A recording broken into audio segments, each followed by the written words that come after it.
दोस्तों, मेरा नाम एडवोकेट अतुल कुमार चौबे है और मैं यूट्यूब पे आप लोग को सीआरपीसी मेजर एक जितने भी IPC, CrPC, CPC, evidence, TPS सबका एक क्रमबद्ध रूप से वीडियो शूट कर रहा हूं। आप हमारे चैनल से जुड़े, सब्सक्राइब करें, लाइक करें, कमेंट करें। मैं किसी प्रकार का कोई फीस नहीं है, आपको इतने सरल कर दूंगा, आपको सीआरपीसी एकदम इजी लगने लगेगा, आईपीसी एकदम इजी लगने लगेगा।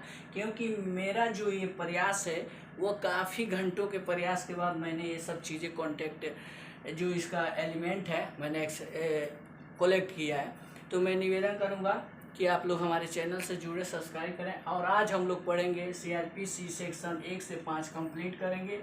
एक्ट नंबर 5 है, ये हमेशा ध्यान रखिएगा। कई बार प्री के पॉइंट से एक क्वेश्चन बन जाता है, तो एक्ट नंबर 5 याद करना है। सबसे आज हम पढ़ेंगे सेक्शन 1। सेक्शन 1 क्या करता है? सेक्शन 1 के क्लास 1 में कहा गया है कि नाम सीआरपीसी होगा। देखिए कई बार प्री के एग्जाम पॉइंट से क्वेश्चन इसमें से 1 नंबर का पूछ देता है क्वेश्चन। तो एक आ रहा है सेक्शन 1 कि इसका नाम सीआरपीसी होगा। सेक्शन 1 के क्लास 2 कह रहा है कि ये पूरे भारत में लागू होगा जम्मू कश्मीर के सिवा, और इसके जो सीआरपीसी के ये अध्याय 8, 10, 11 है, नागालैंड राज्य और जनजाति क्षेत्र पे लागू नहीं होंगे, लेकिन वहाँ की स्टेट गवर्नमेंट चाहे तो इसे लागू करवा सकती है। और सबसे इम्पोर्टेंट एक क्लॉज है, क्लॉज 3। इसमें कहा गया कि 25 जनवरी 1974 को प्रेसिडेंट की स्वीकृति मिली, सीआरपीसी की स्वीकृति मिली। इससे भी क्वेश्चन बनता है प्री में। और दूसरा कह रहा है कि 1 अप्रैल 1974 को ये लागू होता है। तो ये जो दोनों पॉइंट है, ये दोनों पॉइंट आप लोग को हमेशा याद रखना चाहिए, और ये भी याद रखना चाहिए कि सेक्शन के क्लॉज 3 में है। अब आप लोग को एक चीज़ बता दें कि 31 अक्टूबर 2019 से हमारा सीआरपीसी पूरे भारत पर लागू है, पूरे भारत में लागू है। और ये हमारा क्लास 1 खत्म हुआ। अब हम क्लास 2 आएंगे, परिभाषा का।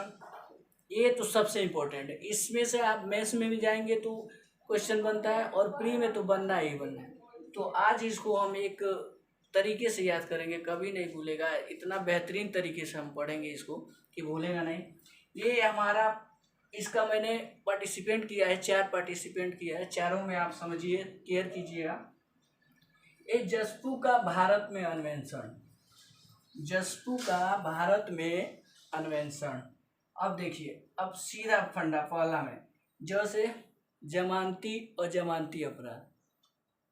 ए से आरोप, ए से क्या है? अपराध है, आरोप नहीं है, अपराध है। यस से क्या है? संज्ञेय और संज्ञेय अपराध। पी से क्या है? परिवाद, कंप्लेंट। और यू से क्या है? उच्च न्यायालय। अब देखिए, ये जसपू सारा खेला इसी का है। ये जसपू जो है, परिभाषा खंड आपको समझना है तो ये जसपू को समझिए। ऐसे मान लीजिए फॉरेन का कोई व्यक्ति है, तो आपके गांव का कोई लड़का है, ये जसपू है। अब उसका जांच, जसपू का जांच भारत, यानी जसपू का भारत में जांच यहाँ छूट गया है दोस्तों, जांच अन्वेषण चल रहा है। अब देखिए ABCDEFGH,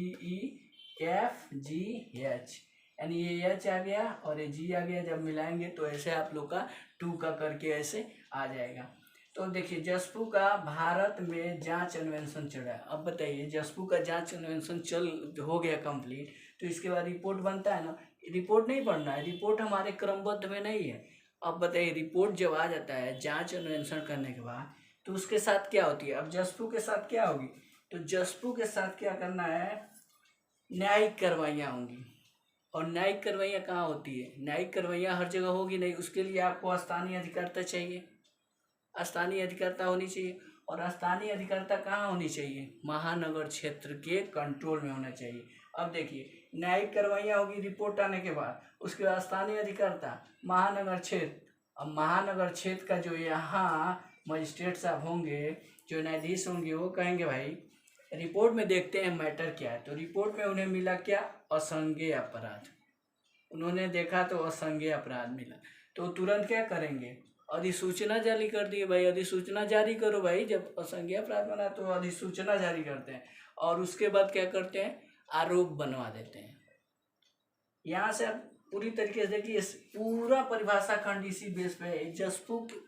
जसपू का भारत में जांच होता है, रिपोर्ट आती है, उसके बाद न्यायिक कार्रवाइयाँ होती है स्थानीय अधिकारिता में, महानगर क्षेत्र के द्वारा, और संज्ञेय अपराध उन्हें पता चलता है, अधिसूचना आती है, आरोप बनता है।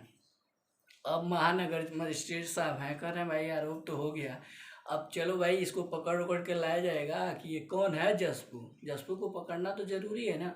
तो अब ये क्या करते हैं, SHO साहब जो थाने के भारसाधक अधिकारी हैं, इनको भेज देते हैं, भाई लो अब देखो पकड़ के लाओ। तो अब SHO के साहब भेजते, तो SHO तो आपको मार्केट में मिलेंगे नहीं, कहीं भी मिले, उनके लिए एक स्थान होता है ना पुलिस थाना, तो वो स्थान है, देखिए वहाँ पे आपको ये स्थान की परिभाषा हो गई। अब देखिए यहाँ तक तो क्लियर हो गया। अब ये जसपू जो है, इसे जब पता चला भाई हमारा मैटर, तो SHO साहब के पास चला गया।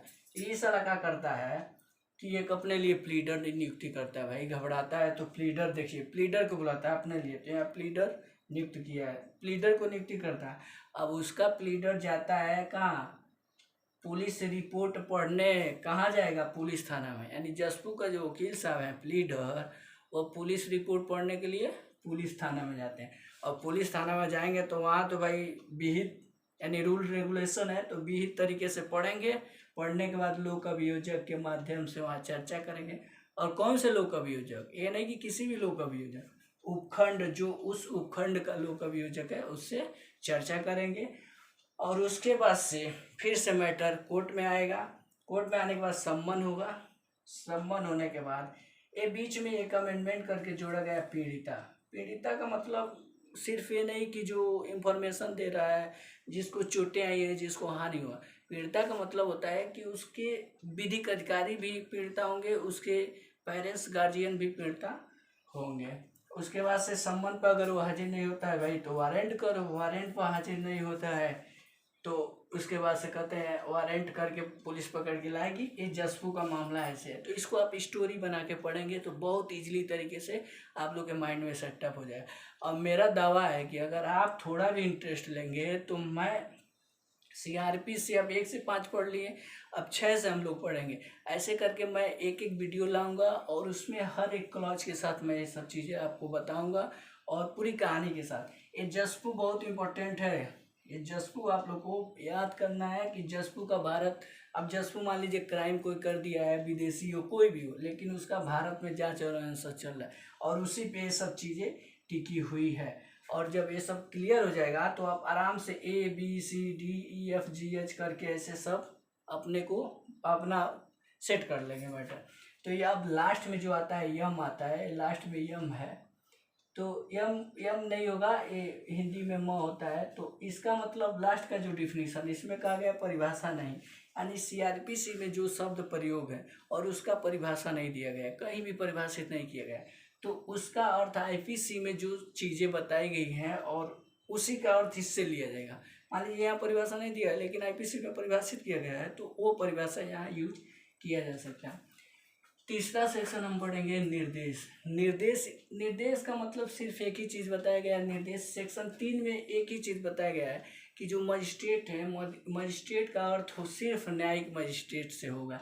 यानी सेक्शन 3(1) कहता है कि न्यायपालिका को कार्यपालिका से पृथकीकरण कर दिया गया। और इसी सेक्शन 3 से कई बार प्री में क्वेश्चन भी बनता है कि CRPC का सबसे मेन क्वालिटी क्या है, तो न्यायपालिका को कार्यपालिका से पृथकीकरण कर दिया गया है, यानी हटा गया। CRPC की सबसे बेस्ट क्वालिटी है, ये फीचर है सबसे बेस्ट। अब देखिए चौथा हम पढ़ेंगे, चौथा सेक्शन कहता है कि IPC का कोई भी अपराध हो, जांच हो, इन्वेस्टिगेशंस हो, आप CRPC के अंडर में ही करेंगे। यानी IPC का कोई भी क्राइम हो, IPC में आप डकैती, चोरी, लूट, मार, रेप जो भी होगा, आप CRPC के प्रोसीजर का पालन करते हुए उस पर काम करेंगे। दूसरा इसका क्लास देखिए क्लास 2 है। क्लास टू कितना अच्छी तरीके से बता रहा है कि मान लीजिए अन्य विधि में अन्य कोई भी विधि हो, इसी उपबंध का प्रयोग करेगी, CRPC का ही प्रयोग करेगी।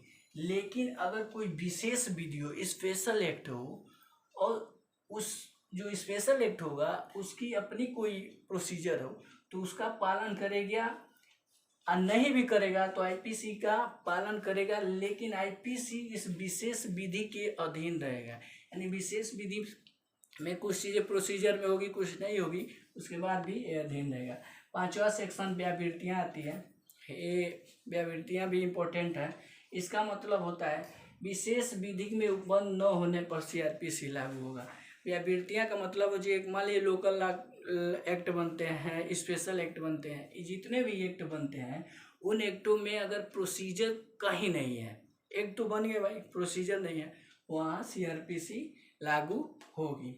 तो इस तरह से दोस्तों मैंने 1 से 5 तक, चूँकि ये मेरा फर्स्ट वीडियो शूट कर रहा है, आपसे रिक्वेस्ट है कि सब्सक्राइब जरूर कीजिएगा, चैनल को सब्सक्राइब कीजिए, लाइक कीजिए, कमेंट कीजिए, ताकि मुझे मोटिवेट मिले। और मैं वादा करता हूँ आप लोग को ऐसे इतना इजी कर दूंगा हर चीज़, मेजर एक्ट का जो भी पॉइंट होगा बहुत अच्छी तरीके से हम सॉल्व करेंगे। जय हिंद, जय भारत। आप स्क्रीनशॉट ले सकते हैं।